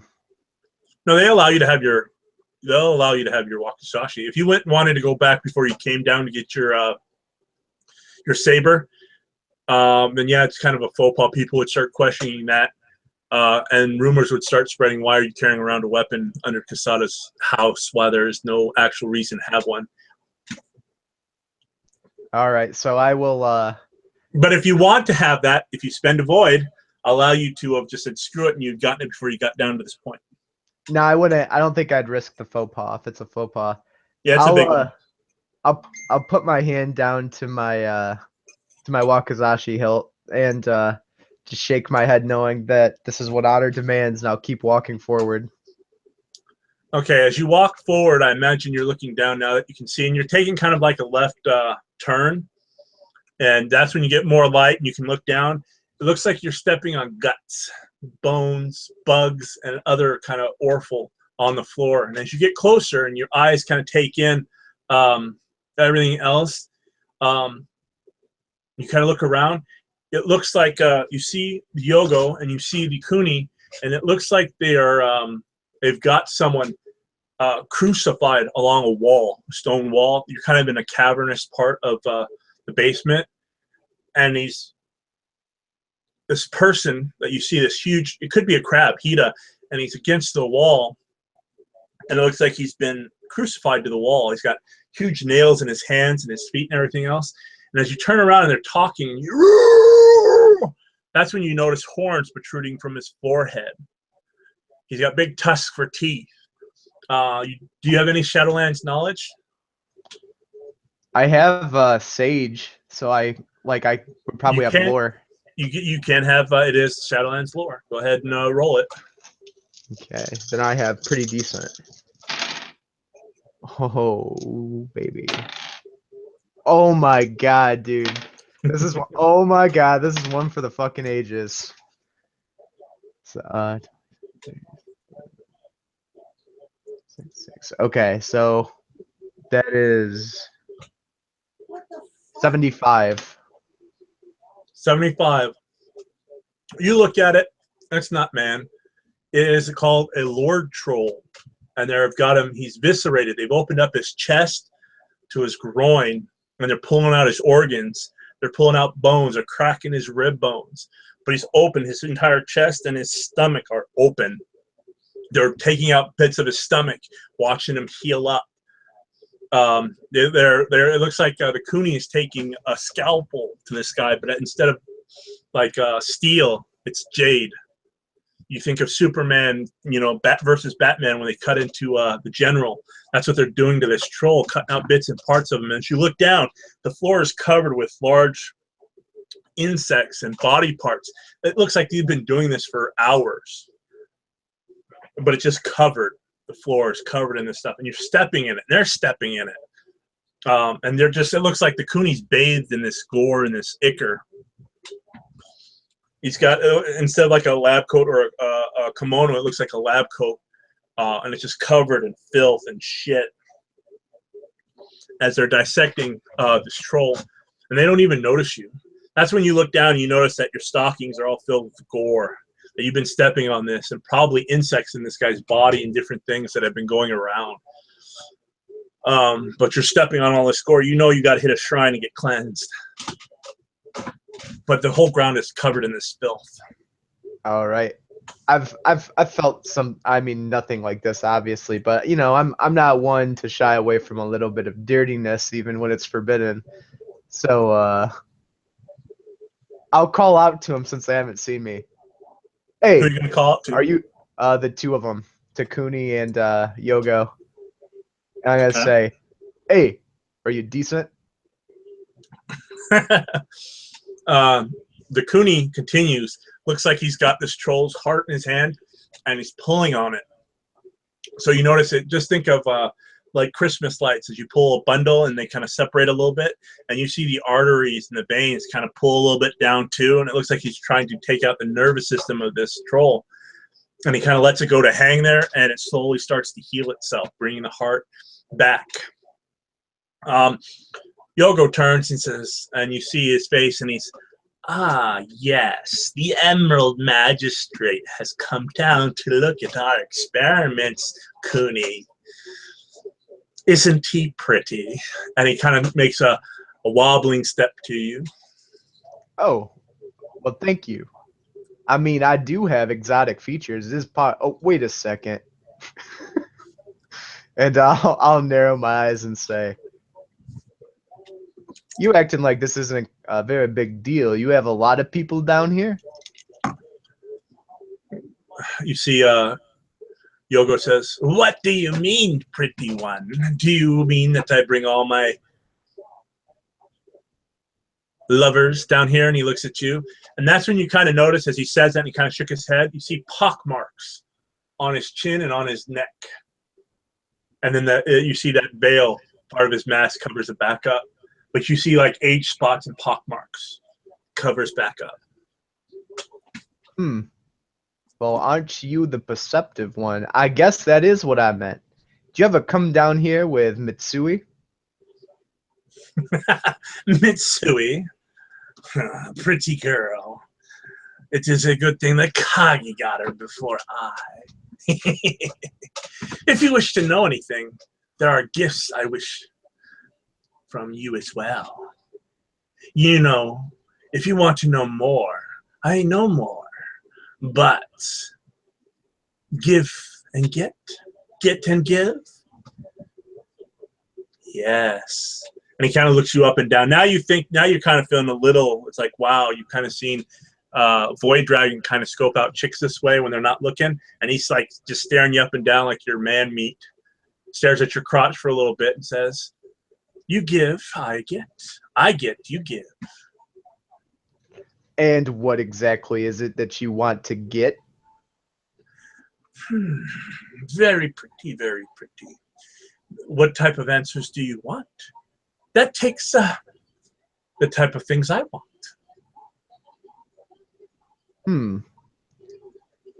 How much do you know about Isawa Mitsui?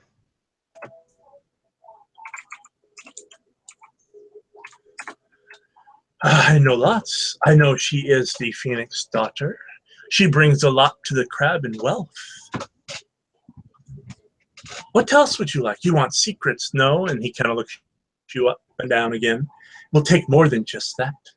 Well, what if I were to tell you I'm the type of man that's trying to look out for the best interests of a friend, and that I would be curious if this Mitsui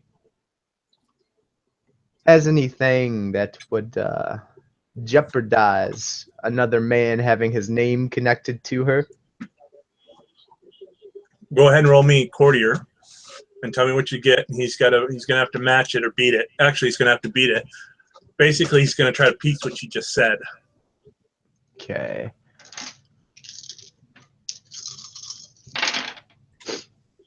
I'm gonna use luck. Okay. Ooh, all right. 27. Oh, you beat me. I got a 25. Okay. Also, give me a raw void check.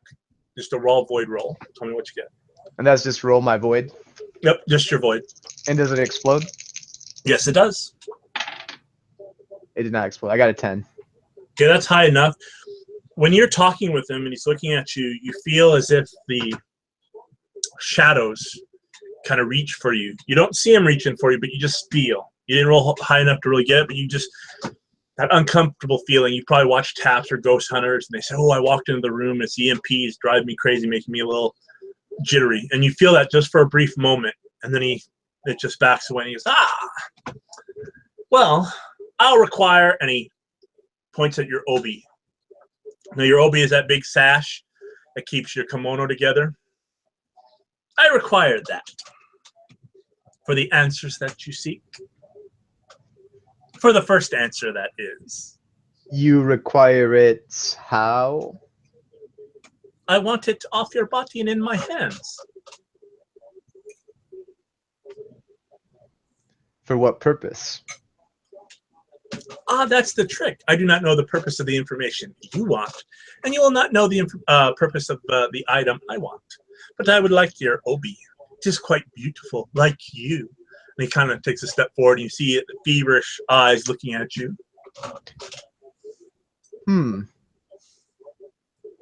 If you make one more veiled sexual innuendo about the way I look, me and you are going to have a problem. He backs away a little bit. I am not trying to insult or give you any innuendos.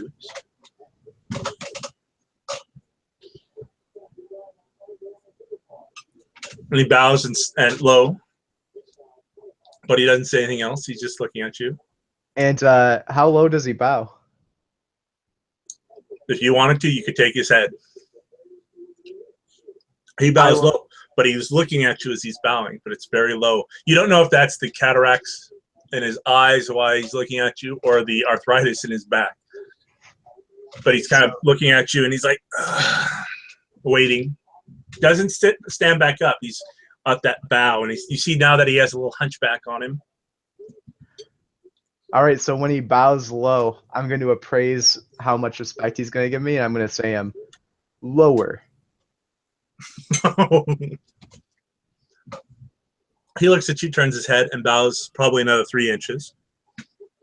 And you hear crick, crick, crick, crick, crick, kind of like a tree ready to snap and break. And you probably think that's his back. And now I'll give him just like the most cursory of a bow and say, "Oh, come on, rise, rise, rise." No, we don't need to do that. Look, we're dancing. Crack, crack, crack, crack, as he stands back up. We're dancing around the issue here. Let's just speak plainly. Will you agree to that? I speak plainly. You speak plainly. A Yogo always speaks plainly, Ide-san.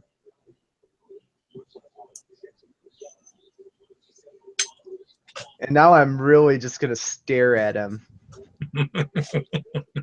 Okay, let's try this again. I'm going to ask for exactly what I want, and I'm going to tell you why I want it. And then I want you to do the same.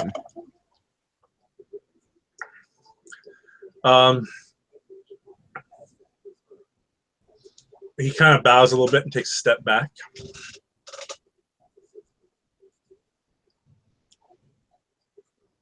What do you want? I will tell you. I want to know if you had some kind of relationship with Asawa Mitsui, something that would jeopardize her potential marriage to Kage. He turns to you and you're kind of intimidating him a little bit. He says, "No, no, I have not done anything with her. I've spoken with her, asked her to our lab. You notice that the Kuni has not paid attention at all, and he's still cutting away and fucking with this troll. But the only thing I know of Mitsuni is that she had a scandal with Asawa Tadara. No, that's her father, excuse me. With Asawa Herzuman. Some type of affair. They were supposed to do something, I hear, but they got caught by her father. And he decided to sell the sullen girl to the crab as repayment for not helping him. I have no idea what. She's tainted goods, I tell you, tainted goods. So wait, let me get this straight. He's telling me that she had some kind of scandal with this Asawa Herzaman, I'll spell it out. Herzaman, she had some type of scandal with him. He doesn't know anything about it, but he says some type of intimate scandal. And then that caused her father to like try to get rid of her, basically.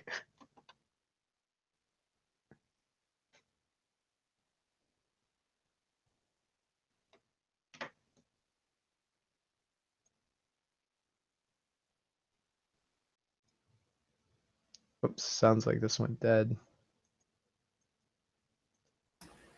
I can't hear you either, Clay.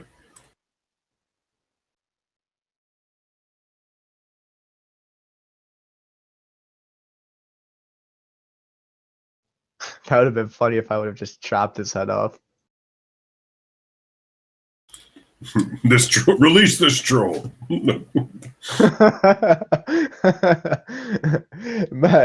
As Emerald Magistrate, I demand you release this monster immediately. This is a mercy.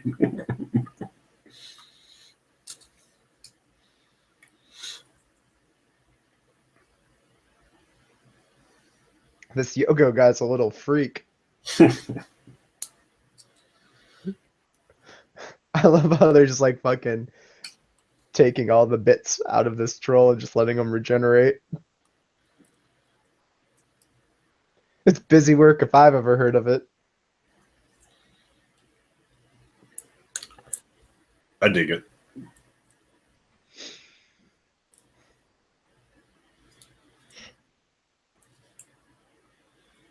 Clay must have got his nightly Windows update.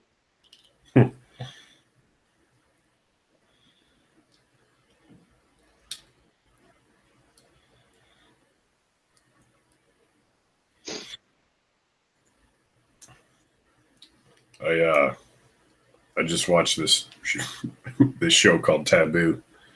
Tom Hardy. It's a British show, but it's like HBO-esque. It's one season, but it's freaking awesome. All kinds of torture, cutting things off people. Oh gosh, sounds awesome. There's Turkish from Snatch. His wingman was Tommy. He's in it, and he's got a really cool character. The guy who played Tommy. Oh, I love that movie. He plays this like ex-sailor pirate who's now I don't know a dirty things guy in London, and like he does dirty things for dirty cash, and but he's awesome. His character, he's got a nautical star instead of hair. Like he has a shaved head and a big tattoo. His whole body's all like anchors and shit. His name is Atticus. Oh, really that's good. You guys there? Yeah. Oh, sorry, yeah, I got disconnected for a moment, so No worries. I saw in the moment too. Damn it. Okay, we'll get back to it. So you're talking to Yogo, and he's I'll tell you what you want to know. yeah, and I think I got most of it. So she had some kind of scandal with this other Asawa, and then the father's trying to get rid of her basically out of shame. Correct. On hearing that, go ahead and give me an awareness courtier roll. You're trying to go against his sincerity, so. Ooh, okay.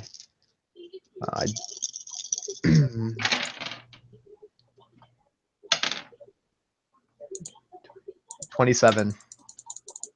Okay. You beat it anyway. Damn it. You know that he's lying. And I'll take a step forward, the same amount as he stepped back, and say, now that was very insincere. I thought Yogos never lie. I do not know what's wrong with the girl. She would not show me any attention, so I did not show her any attention. If that is what you want to hear. Now, unless you have other inquiries, magistrate, we have important business to deal with. And at that, you hear coming from the troll as he pulled out one of his lungs. And it flops down beside Yogo. You're really getting sick, so what I need you is a stamina roll. Ooh, boy. Because it's right there. It flops right there, and it breathes for a few moments, and then stops. Okay.